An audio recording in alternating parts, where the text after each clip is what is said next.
Hey guys, and welcome to the StudioLive Minute, and in this video we're going to take a look at SD recording on your StudioLive Series III console mixer.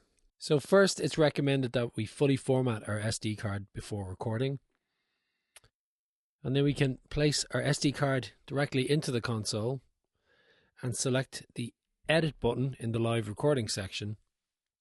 And from in here you can see you have the option to create a new session or load a session, or also perform a speed test, which will tell you how many tracks you can record and the performance of your SD card. So let's create a session, and we can give the artist a name and performance, name, and a location. Okay, so after we've done that, we can create the session. Okay, now we have our session created and we're ready to record. And here we can choose to arm all tracks, or we can select which tracks we wish to arm for the recording, either on the screen or directly on the buttons on the desk.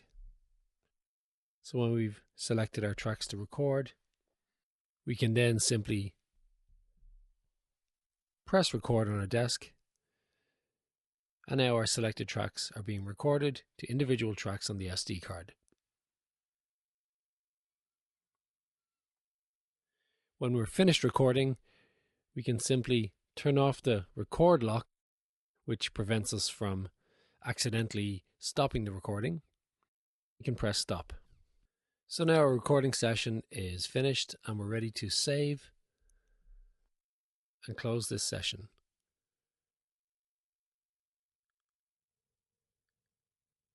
Okay, so thanks for joining us for this video on how to use SD recording on your console mixer. And for more great content, please check in with us again on the StudioLive Minute.